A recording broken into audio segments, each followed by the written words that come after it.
সেটি চ্যাপ্টার 2 হলে রিলিজ হয়ে গেছে, আমি দেখে ফেলেছি। আর সত্যি কথা বলতে সিনেমাটা দেখার পর একটাই কথা আমার মাথায় বলার জন্য আসছে যে it is a pretty dam good film. এটাকে নিয়ে মানে অ্যাকচুয়ালি কেন হাইপ নেই বা কিসের জন্য টিকিট কাটছে না লোকে, দেখতে যাচ্ছে না জানি না। আর বেশিরভাগ হল ফাঁকাই যাচ্ছে। খুব কম সংখ্যক আছে যেগুলো হয়তো মানে পজিটিভ ওয়ার্ড অফ মাউথের জন্য বিকেলের পর থেকে গিয়ে ফুল হচ্ছে, কিন্তু সকাল থেকে সিনেমাটা নিয়ে কোনো হাইপ ছিল না। কেন ছিল না আমি সিনেমাটা দেখার পরে বুঝতে পারছি যে কেন ছিল না ভাই। এটা হলে দেখার মতো সিনেমা। দেখো, সিনেমা অনেক কিছু ফ্লস আছে ঠিক, কিন্তু ফ্লসগুলোকে সরিয়ে রেখে যদি সিনেমাটার কথায় আসি, এটা জালিয়ানওয়ালাবাগ হত্যাকাণ্ডর যে মাসাকারটা ঘটেছিল সেটা নিয়ে সিনেমা। কারণ প্রথমে ওটাকে চেপে রাখা হয়েছিল, বলা হয়েছিল এটা টেরিস্ট একটা গ্রুপকে মেরে দিয়েছি বা হত্যা করেছি সামথিং কিছু।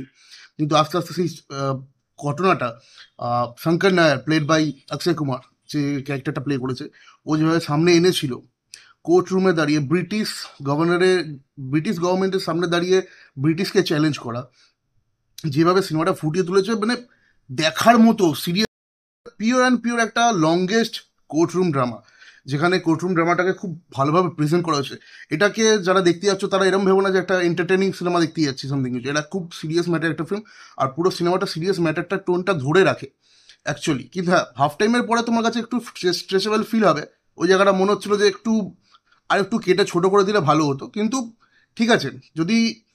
বাট লাস্টের যে 15 মিনিটসের যে সিকোয়েন্সটা, যেটা হাইপে তুলে দেওয়ার মতো, ওই আমার মনে হয় ওই সিকোয়েন্সটার জন্য মিডলে এই টানাটা দরকার ছিল, না হলে এটা জমতো না। আর বিশেষ করে যে এফ ওয়ার্ডটা বারবার ইউজ করা হয়েছে, এটা ট্রেলারে টিজারে দেখে অনেকেই ভালো লেগেছিল, বাট সিনেমায় দেখলে জাস্টিফাই লাগবে। আর এফ ওয়ার্ডটা বহুতবার ইউজ করা হয়েছে, আর যেখানে যেখানে ইউজ করা হয়েছে লোক হাততালি সিটি মেনে, ইভেন আমি পর্যন্ত চেল্লাচ্ছি যে বেরো এখন ইউ। ভাই মারাত্মক লেভেলের লেগেছে, মারাত্মক লেভেলে। সিনেমার ফ্লসকে আমি ধরছি না, কারণ এটা ফ্লস ধরার মতো নয়। এই ফ্লগুলো ধরলে খুবই একটা কি ছেলে খেলা জিনিস হবে। কারণ সিনেমার মধ্যে যে প্রথম কথা অক্ষয় কুমারের অ্যাক্টিং তো অসাধারণ, বিশেষ করে।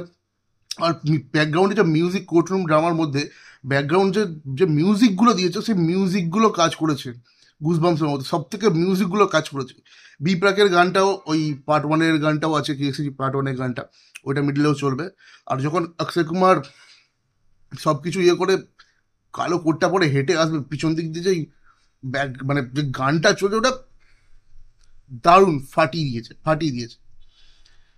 এছাড়া ডাইরেক্টর করণ সিং ত্যাগী, যে কিনা নিজেও শুনলাম একজন ল নিয়ে প্র্যাকটিস করেছে। তো সেভাবে কোর্টরুম ড্রামাটাকে খুব ভালোভাবে ফুটিয়ে তুলতে পেরেছে।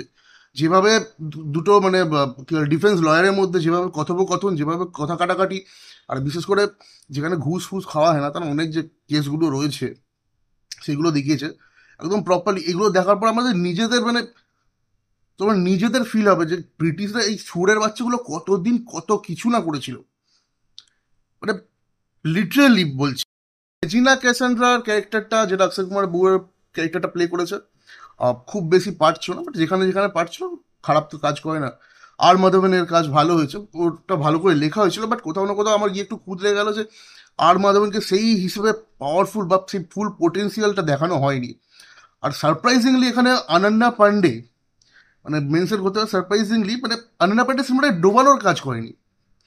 অনন্যা পান্ডে ভালো কাজ করেছে, যেটা বলতে অবাক লাগে, যে কোনোদিন ভাবিনি যেটা বলবো, বাট অনন্যা পান্ডে ভালো কাজ করেছে ভাই।